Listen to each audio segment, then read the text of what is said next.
जय हिंद। Welcome to today exam classes. दोस्तों आज के इस वीडियो में हम राजस्थान जीके सहित 50 ऐसे मोस्ट इंपोर्टेंट क्वेश्चन आंसर याद करने वाले हैं जो आपके REET, VDO mains, forest guard, RPSC second grade, lab assistant जैसे एग्जाम के लिए बहुत ही मोस्ट इंपोर्टेंट क्वेश्चन आंसर हैं। अगर दोस्तों आप भी इनमें से किसी कॉम्पिटिशन एग्जाम की तैयारी कर रहे हैं तो इस वीडियो को लास्ट तक जरूर देखें और इन सभी 50 मोस्ट इंपोर्टेंट क्वेश्चन आंसर को जरूर याद करें। और दोस्तों इस वीडियो में 2 सवाल अभ्यास के तौर पर आपसे भी पूछेंगे जिसका जवाब आपको कमेंट सेक्शन में लिखकर बताना है, इसलिए इन सभी क्वेश्चनों को आप पहले जरूर याद करें और इस वीडियो को लास्ट तक जरूर देखें। तो चलिए देखते हैं पहला क्वेश्चन।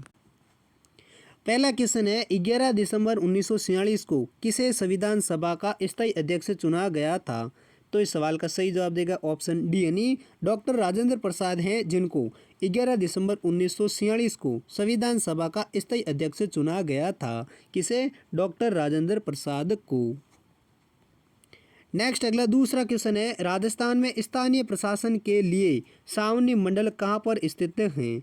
तो इस सवाल का सही जवाब देगा ऑप्शन बी यानी राजस्थान में स्थानीय प्रशासन के लिए सावनी मंडल हैं वो नसीराबाद अजमेर में स्थित हैं। अगला नेक्स्ट तीसरा क्वेश्चन है दांत में सोना जड़ने की प्रक्रिया को क्या कहते हैं? तो इस सवाल का सही जवाब देगा ऑप्शन डी यानी दांत में सोना जड़ने की जो प्रक्रिया होती है उसे चूंप जड़ना कहते हैं। नेक्स्ट अगला चौथा क्वेश्चन है 1857 की क्रांति के समय जयपुर के राजा कौन थे? तो इस सवाल का सही जवाब देगा ऑप्शन बी यानी सवाई राम सिंह द्वितीय हैं, जो 1857 की क्रांति के समय जयपुर के शासक या राजा थे। कौन? सवाई राम सिंह द्वितीय। नेक्स्ट अगला पांचवा क्वेश्चन है डूंगरपुर प्रजामंडल की स्थापना 1944 में किसके द्वारा की गई थी? तो इस सवाल का सही जवाब देगा ऑप्शन ए यानी भोगीलाल पांडे हैं, जिनके द्वारा डूंगरपुर प्रजामंडल की स्थापना 1944 में की गई थी। कब की गई थी डूंगरपुर प्रजामंडल की स्थापना? 1944 में और भोगीलाल पांड्या के द्वारा। नेक्स्ट अगला छठा क्वेश्चन है लूण वसई नेमिनाथ का जैन मंदिर का निर्माण किसने करवाया था? तो इस सवाल का सही जवाब देगा ऑप्शन ए यानी आबू के परमार शासक सोम सिंह के मंत्री तेजपाल थे, जिन्होंने लूण वसई नेमिनाथ जैन मंदिर का निर्माण करवाया था। किसने? तेजपाल ने। और तेजपाल कौन थे? आबू के परमार शासक सोम सिंह के मंत्री थे। अगला नेक्स्ट सातवां क्वेश्चन है कौन सा अशोक के साम्राज्य के दक्षिणी भाग का एक प्रशासकीय केंद्र था? तो इस सवाल का सही जवाब देगा ऑप्शन सी यानी स्वर्णगिरी है, जो अशोक के साम्राज्य के दक्षिणी भाग का एक प्रशासकीय केंद्र था। नेक्स्ट अगला आठवां क्वेश्चन है रणथंभौर दुर्ग की विजय के उपरांत अलाउद्दीन खिलजी ने इस दुर्ग को किसके अधिकार में सौंपा था? तो इस सवाल का सही जवाब देगा ऑप्शन बी यानी रणथंभौर दुर्ग की विजय के उपरांत अलाउद्दीन खिलजी हैं, जिन्होंने रणथंभौर दुर्ग को उलुग खान के अधिकार में सौंपा था। किसके अधिकार में? उलुग खान ने। और किसने? अलाउद्दीन खिलजी ने। और कौन सा दुर्ग? रणथंभौर के दुर्ग को। अगला नेक्स्ट नौवां क्वेश्चन है 17 जुलाई 1734 को हुरडा सम्मेलन आयोजित होने का मुख्य उद्देश्य क्या था? तो इस सवाल का सही जवाब देगा ऑप्शन बी यानी मराठा शक्ति के विरुद्ध संगठित होना ही हुरडा सम्मेलन आयोजित होने का मुख्य उद्देश्य था। और हुरडा सम्मेलन कब आयोजित हुआ था? वो हुआ था 17 जुलाई 1734 को। मराठा शक्ति के विरुद्ध संगठित होना। नेक्स्ट अगला 10वां क्वेश्चन है किस सभ्यता को राजस्थान की प्रसाद सौंदर्य प्रेमी सभ्यता के नाम से जाना जाता है?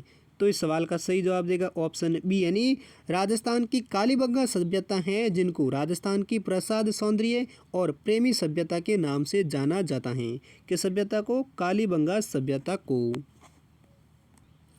अगला नेक्स्ट 11वां क्वेश्चन है किस वंश ने अपनी राजधानी के रूप में पूरा स्थल आहड़ को अपनाया था? तो इस सवाल का सही जवाब देगा ऑप्शन डी यानी गुहिल वंश है, जिन्होंने अपनी राजधानी के रूप में पूरा स्थल आहड़ को अपनाया था। किस वंश ने? गुहिल वंश ने। नेक्स्ट अगला 12वां क्वेश्चन है भारत में किस गवर्नर जनरल ने स्थायी भूमि राजस्व प्रणाली की शुरुआत की थी? तो इस सवाल का सही जवाब देगा ऑप्शन बी यानी लॉर्ड रिपन है, जिन्होंने भारत में स्थायी भूमि राजस्व प्रणाली की शुरुआत की थी। अगला नेक्स्ट 13वां क्वेश्चन है, मेटुरु बांध निम्नलिखित में से किस राज्य में स्थित हैं?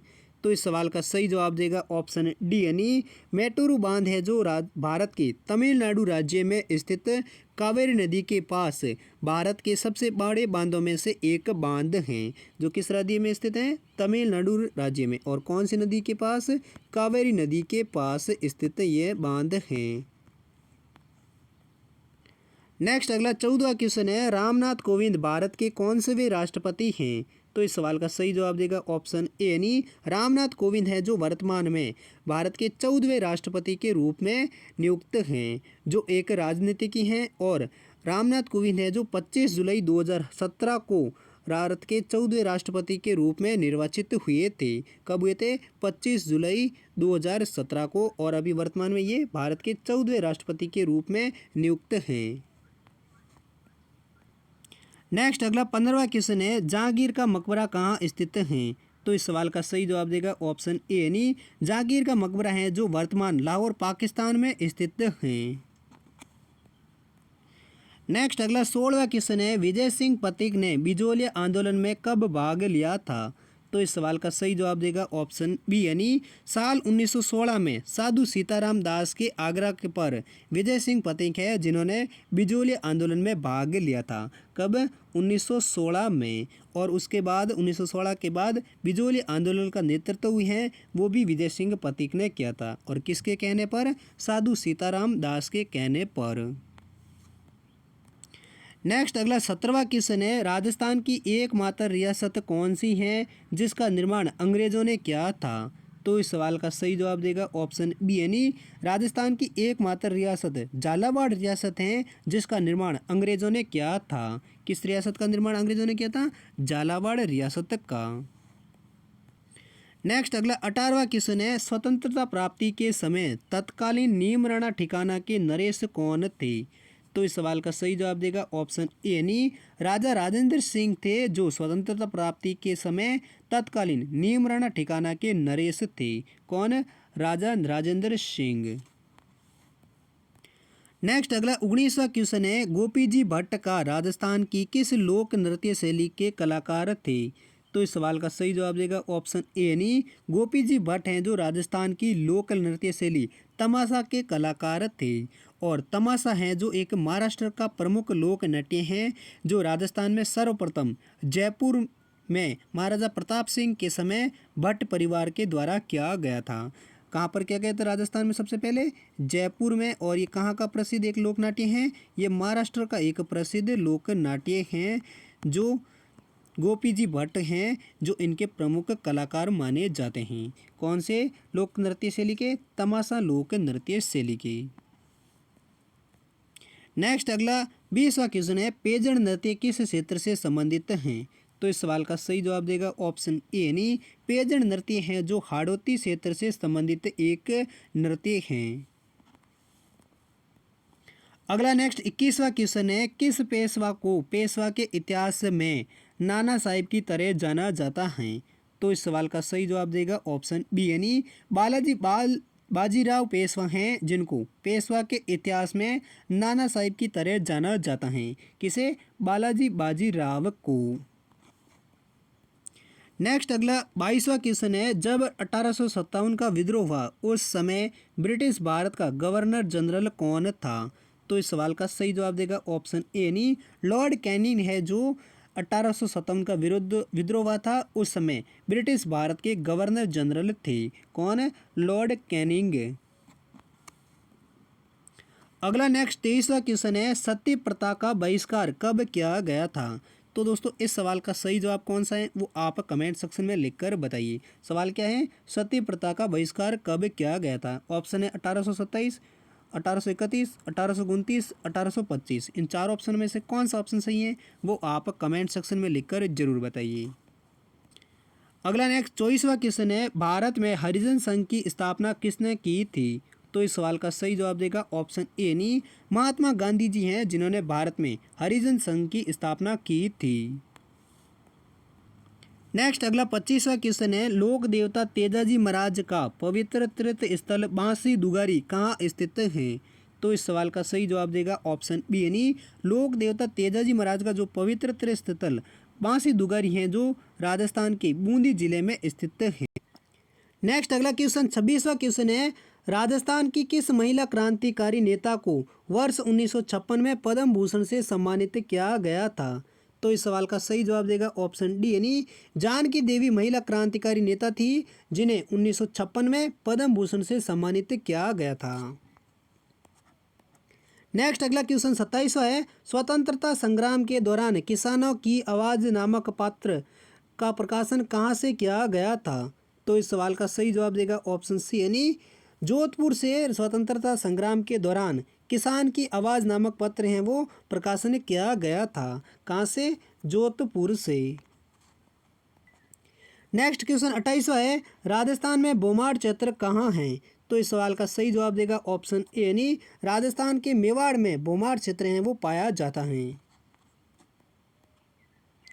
अगला नेक्स्ट क्वेश्चन 29वां है, भगत आंदोलन किसने चलाया था?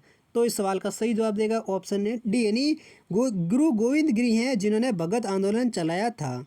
और ये भगत आंदोलन है जो भील जनजाति के किसानों के द्वारा चलाया गया एक आंदोलन था जिसका नेतृत्व है वो किसने किया था?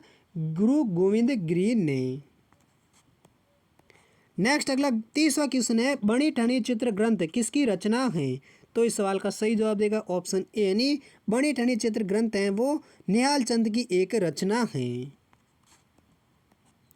अगला नेक्स्ट 31वां क्वेश्चन है, राजस्थानी चित्रकला का सबसे पहले वैज्ञानिक विभाजन किसने किया था? तो इस सवाल का सही जवाब देगा ऑप्शन बी यानी आनंद कुमार स्वामी है जिन्होंने राजस्थानी चित्रकला का सबसे पहले वैज्ञानिक विभाजन किया था। किसने? आनंद कुमार स्वामी ने। नेक्स्ट क्वेश्चन नंबर 32 है, राजस्थानी भाषा किस वंश से जुड़ी हुई भाषा है? तो इस सवाल का सही जवाब देगा ऑप्शन सी यानी भारतीय आर्य वंश से जुड़ी है वो राजस्थानी भाषा है वो जुड़ी हुई भाषा हैं। किस वंश से? भारतीय आर्य वंश से जुड़ी हुई राजस्थानी भाषा हैं। अगला नेक्स्ट 33वां क्वेश्चन है, राजस्थान के किस शहर से प्रसिद्ध नृत्य ढोल का आरंभ हुआ था? तो इस सवाल का सही जवाब देगा ऑप्शन डी यानी राजस्थान के जालोर शहर से प्रसिद्ध नृत्य ढोल का प्रारंभ हुआ था। कौन सा नृत्य? ढोल नृत्य जो नागौर जिले से स्टार्ट हुआ था। नेक्स्ट क्वेश्चन नंबर 34वां है, राजस्थान में महिलाएं सौभाग्य सूचक के प्रति किस आभूषण का प्रयोग में लाते हैं? तो इस सवाल का सही जवाब देगा ऑप्शन डी यानी राजस्थान में महिलाएं सौभाग्य सूचक के प्रति बोरला आभूषण को प्रयोग में लाते हैं। बोरला आभूषण है जो एक महिलाओं के सिर में पहने जाने वाला एक आभूषण है।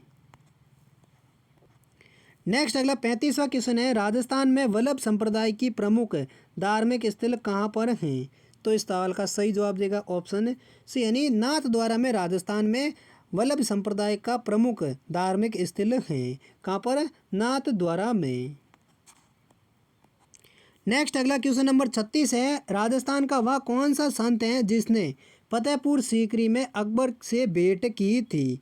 तो इस सवाल का सही जवाब देगा ऑप्शन बी यानी संत दादू दयाल हैं जो राजस्थान के एकमात्र संत जिसने फतेहपुर सीकरी में अकबर से भेंट या मुलाकात की थी। किसने की थी? संत दादू दयाल ने। नेक्स्ट क्वेश्चन नंबर 36वां है, हल्दी घाटी के युद्ध को खमनोर का युद्ध किसने कहा था? तो इस सवाल का सही जवाब कौन सा है वो आप कमेंट सेक्शन में लिखकर जरूर बताइए। ऑप्शन है अबुल फजल ने, बदायूनी ने, बीरबल ने या उपरोक्त कोई नहीं। इन चार ऑप्शन में से कौन सा ऑप्शन है जिसने हल्दी घाटी को खमनोर का युद्ध कहा था? नेक्स्ट अगला 38वां क्वेश्चन है, किस राजपूत रानी ने हुमायूं के पास राखी पेश कर बहादुर शाह के खिलाफ सहायता का संदेश भेजा? तो इस सवाल का सही जवाब देगा ऑप्शन बी यानी रानी कर्मावती हैं जिन्होंने हुमायूं के पास राखी पेश कर बहादुर शाह के खिलाफ सहायता का संदेश भेजा था। किस राजपूत रानी ने? रानी कर्मावती ने। नेक्स्ट अगला 39वां क्वेश्चन है, सेबी की फुल फॉर्म क्या है? तो इस सवाल का सही जवाब देगा ऑप्शन ए यानी सेबी का जो पूर्ण नाम है जो है भारतीय प्रतिभूति और विनिमय बोर्ड। और सेबी की स्थापना है वो 12 अप्रैल 1992 में हुई थी जिसका मुख्यालय है जो मुंबई के बांद्रा में स्थित है। नेक्स्ट अगला क्वेश्चन 40वां है, उस समुद्र का नाम बताइए जो एशिया और अफ्रीका को अलग करता है। तो इस सवाल का सही जवाब देगा ऑप्शन बी यानी लाल सागर एक समुद्र है जो एशिया और अफ्रीका को दोनों से अलग करता है। कौन सा समुद्र सागर? लाल सागर समुद्र। नेक्स्ट अगला 41वां क्वेश्चन है, अनाज रखने के बड़े मृत भांड जिन्हें गोरे वाकोटे कहा जाता है वो किस प्राचीन सभ्यता से प्राप्त हुए थे? तो इस सवाल का सही जवाब देगा ऑप्शन डी यानी अनाज रखने के जो बड़े मृत भांड होते थे जिन्हें गोरे यकोटे के नाम से जाना जाता था वो प्राचीन आर्य सभ्यता से प्राप्त हुए थे। अगला नेक्स्ट 42वां क्वेश्चन है, जोधपुर के घरों में प्राय कौन से रंग के घर दिखते हैं? तो इस सवाल का सही जवाब देगा ऑप्शन डी यानी जोधपुर के घरों में जो प्राय हैं वो नीला रंग दिखता है, जबकि गुलाबी रंग है वो जयपुर शहर में दिखता है। अगला नेक्स्ट 43वां क्वेश्चन है, जोधपुर किले में पुस्तक प्रकाश पुस्तकालय का की स्थापना किसने की थी? तो इस सवाल का सही जवाब देगा ऑप्शन सी यानी राजा मान सिंह थे जिन्होंने जोधपुर किले में पुस्तक प्रकाशन पुस्तकालय की स्थापना की थी। किसने? राजा मान सिंह ने।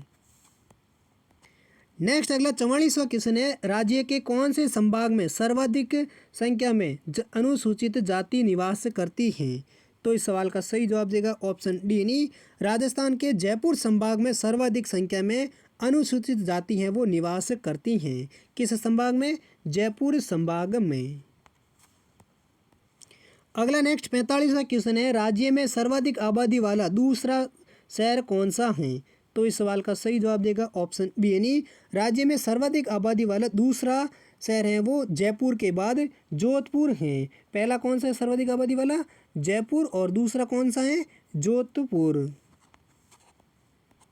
अगला नेक्स्ट 46वां क्वेश्चन है, राज्य की 12वीं पंचवर्षीय परियोजना में सर्वोच्च प्राथमिकता किस क्षेत्र को दी गई है? तो इस सवाल का सही जवाब देगा ऑप्शन ए यानी राज्य की 12वीं पंचवर्षीय योजना में सर्वोच्च प्राथमिकता है वो ऊर्जा क्षेत्र को दी गई है। नेक्स्ट अगला 47वां क्वेश्चन है, विश्व रक्तदान दिवस कब मनाया जाता है? तो इस सवाल का सही जवाब देगा ऑप्शन सी यानी विश्व रक्तदान दिवस है जो हर साल 14 जून को मनाया जाता है। अगला नेक्स्ट 48वां क्वेश्चन है, निम्न में से किस वृक्ष को राजस्थान में रेगिस्तान का सागवान भी कहा जाता है? तो इस सवाल का सही जवाब देगा ऑप्शन बी यानी रोइडा वृक्ष है जिसे राजस्थान में रेगिस्तान का सागवान भी कहा जाता है। और रोइडा के फूल को साल 1983 में राजस्थान में राज्य पुष्प घोषित किया था। कब? 1983 में। नेक्स्ट अगला 49वां क्वेश्चन है, कौन सा राष्ट्रीय उद्यान यूनेस्को के प्राकृतिक धरोहर की सूची में शामिल है? तो इस सवाल का सही जवाब देगा ऑप्शन बी यानी केवलादेव राष्ट्रीय उद्यान जो भरतपुर जिले में स्थित है, जिनको प्राकृतिक धरोहर की सूची में यूनेस्को द्वारा शामिल किया गया है। और कब किया गया था इसको? 1985 में इसको शामिल किया गया था केवलादेव राष्ट्रीय उद्यान को, जो राजस्थान के भरतपुर जिले में स्थित है।